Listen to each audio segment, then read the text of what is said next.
We will praise you, O Lord, with all hearts. We will show forth all your marvelous works, and we'll be glad and rejoice in you. We'll sing praise to your name, O Most High. Yeah, glory be to God. Hey, now, the Mayweather era is over. Obviously, I believe that Mayweather is the best ever. But I gotta be honest with you. I'm already seeing some up-and-coming fighters who are developing into and have a resume plus the skill sets and so on to surpass what Floyd Mayweather has been doing. And I want to discuss some of these boxers. First one here is Canelo Alvarez. Like most people say, a loss on your resume doesn't necessarily mean that you're not a good boxer, you're not doing great things, etc. We all know this, right? However, when we talk about the best ever or the best boxer ever, we're really speaking about someone who not only faced top tier competition, but was able to overcome them, overcome any obstacle, any situation, and adapt to it. And what we basically this particular fighter, all things being equal, is someone we have confidence in that there's a probability that person would beat X, Y, Z, etc. Alright? And Canelo Alvarez is one of those fighters so far. He's actually a 3-divisional world champion at this present time.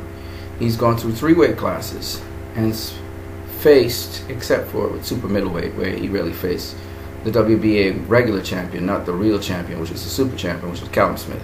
Nonetheless, he's gone through 3 divisions. He started off at welterweight. He's moved up to super welterweight. He's gone up to middleweight, and now he fought also at super middleweight. Okay, twice.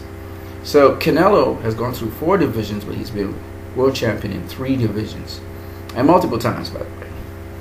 And this is a guy you got to pay attention to see if he will supersede the kind of success that Floyd Mayweather had in his career. Now, it's kind of hard to do that, but it depends again on who you fight, who you beat, the challenges that you face, and put yourself through and overcome them. Okay, so far Canelo's showing he can beat anybody. It doesn't matter your height, your size, your style of boxing. It doesn't really matter. He's beating you, right? He had his training ground, his training day with Floyd Mayweather. He had certain skill sets already, and you know, Floyd beat him, but doesn't mean that he can't surpass Floyd if he continues on this track. Mainly because when you look at the level of competition Canelo has been facing on a regular basis now, he's been facing the very best of each division he possibly could. Okay, when he was at super welterweight, he faced Floyd Mayweather. If that wasn't enough, they said, oh, Arslan Dillar is the best when Floyd left. He faced Arslan Dillar head on. Okay, when he went up to middleweight, he faced Miguel Cotto, the lineal champion. They said he wasn't going to face Triple G. He faced Triple G next, right? So this guy has continuously been facing the very best of whatever respective division he's been in. And so on that trajectory, if he keeps on doing that, he could just surpass what Floyd has done. Alright, he could. He's very young in his career. So we have to pay a mind to Canelo Alvarez, 3-divisional world champion. Then we have Terence Crawford. Terence Crawford is also a 3-divisional world champion. Now, Terence Crawford doesn't have the caliber of opposition that Canelo had.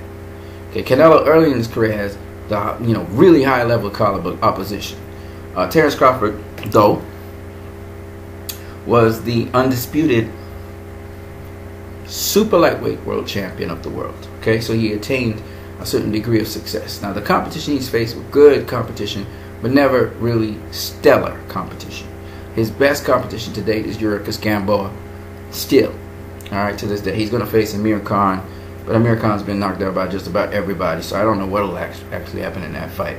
Even if Amir Khan makes it to the end of the fight, somehow on his feet, he may be dropped a couple times. Just being honest. Terrence Crawford is another fighter who, the thing about Terrence Crawford is his skill set. He brings to the table a multitude of skills, including he's ambidextrous. He can fight in the orthodox or the southpaw position. And so that really brings this extra sort of, he's a very cerebral fighter, like Canelo, like Floyd.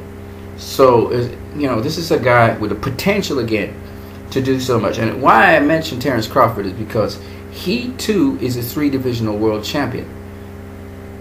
He has world titles at lightweight, super lightweight, and at welterweight. So, and again, multiple titles, okay? And again, this guy is proven time and time again that you have to pay attention to him, because when you see you starting to go through multiple divisions, that says something, right? And then he was the man at super lightweight, even though super lightweight was pretty sparse. It wasn't the kind of level that it used to be at when Danny Garcia was there, for example. But here's what it is. He's even weaker now. But Terrence Crawford must be mentioned. He beat guys like Ricky Burns at lightweight, and I think he fought also former world champion who was beaten by lightweight world champion who was beaten by that guy who also switches from orthodox to southpaw, the Puerto Rican fighter. I forgot what his name is. So he beat him too, and he went up to super lightweight and just dominated that division. A couple good fighters in there, undefeated fighters.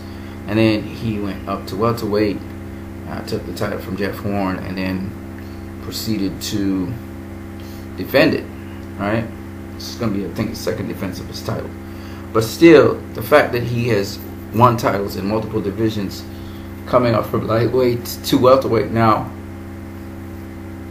which will be his third division, is something worth bearing in mind, besides his skill set.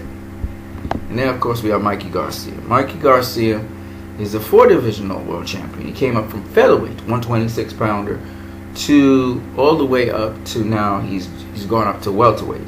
So he's got world titles at featherweight, super featherweight, lightweight, and super lightweight. He's trying to add welterweight to his resume. And again, Mikey Garcia, like Canelo Alvarez, has some pretty good opposition that he has faced in his career so far. He's faced Adrian Broner, moving up in weight to face him. He's taking on Errol Spence now. It's a big challenge for him, and we'll see how he fares with Errol Spence. But that definitely will put him into not only pound-for-pound status, but also the best ever status, to elevate him to a certain status if you get a win over Errol Spence. Other fighters that he, Orlando Salido, he had a win over him, a good fighter. So Mikey Garcia has proven time and time again by moving through different weight classes. If he didn't have that big break in his career, we don't know how far he would have gone. But nonetheless, multiple weight classes this guy has gone through. So he's already proven himself. And he's still a young fighter. He's still in his 20s or early 30s. So this guy has a long ways to go. We got to look at him and pay attention to him, because he could become the best ever boxer in the world. This is another contender for that. And then, of course, Lomachenko. Vasily Lomachenko, though what's going against him is his age.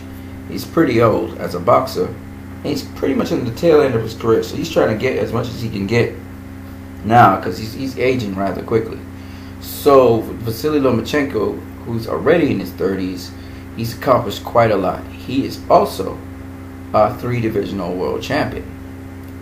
He started off at featherweight, then he won the super featherweight title, and now he's a lightweight world champion.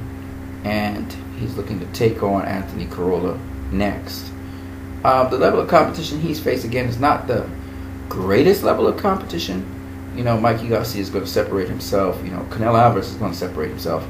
But still,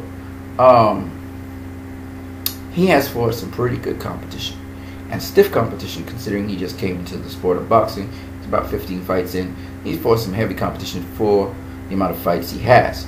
Now, having said all of that, I would say that that's still not enough to be the best ever, but he's got the skill set, obviously. He's also had a loss, but again, like I said before, that can be done away with if he avenges the loss, or if he continues in his career to just face really, really, really good competition and consistently beat them, you know, and find a way to win no matter what. So depending on how his career goes, you know, I know his career is going to wind down soon. I don't think he has even five more years in the tank, but let's just hope he does. He could end up with the best ever title, but that you know, they're really fast tracking him. So I don't know if he could actually do that. He's going to try to fight the very best that he can. It'll depend again on the caliber of opposition he can face, whether he's going to go through other weight classes, that kind of stuff. But I mean, will he ever be the best ever? Probably not. But you know, he'd be in the conversation, because the Guillermo Rigondeaux win put him in a different strata. Even though Guillermo Rigondeaux was not at his preferred weight, he had to come up in weight to face Vasily Lomachenko, and we're talking about coming up 2 weight classes. He had to go past super featherweight all the way up to lightweight. So that's basically the fighters I think that could possibly be the best ever. Now, you see, I didn't include Deontay Wilder, I didn't include Anthony Joshua, I didn't include Tyson Fury. You're probably wondering why I didn't include guys like Errol Spence Jr., I didn't include Keith Thurman, Sean Porter, Danny Garcia. You know, I didn't include those guys. I didn't include Alexander Usyk. I didn't include you know, all of the light heavyweights that are out there that are champions right now. I didn't include those guys, nor will I ever include Manny Pacquiao, because Manny Pacquiao was contemporary of Floyd Mayweather. But my point being, these guys that I just mentioned, not only do they face top tier opposition, but also they did it through multiple weight classes, which was something you just had to bear in mind. So that's why I mentioned them particularly. Doesn't mean you have to go through multiple weight classes, but I think it'll take a while longer for the other fighters. These are kind of separated themselves from the pack, if I may say so. I don't think Lomachenko will ever be called the best ever, unfortunately for him. Unless he sticks around boxing for another 15 years, then we definitely, and gets good opposition all the time, we definitely could give him that title. But the others, they have the potential to supersede what Floyd has done. And again, like I said before, a loss in your career doesn't necessarily mean you're not the best ever, right? You have to look at when that loss was, what was it about, okay, how did this person perform after that? You have to look at all the fights they had and the level of opposition they had and how they overcome that level of opposition for you to figure out if these guys could be the best ever or not. But yeah, I can tell you right now, there's a given crop of, and there's going to be new ones coming out all the time. We haven't even mentioned Gervonta Davis, who's a youngster, and again, he's now entering the fray, so we can't really put him in that equation, or in that conversation. But these 7 fighters I just mentioned, they are emerging out of the melee of fighters, and we're seeing that these guys are separating themselves from the pack. So we'll just pay attention and watch how they progress, and then we'll know. On that note, you guys have a great one.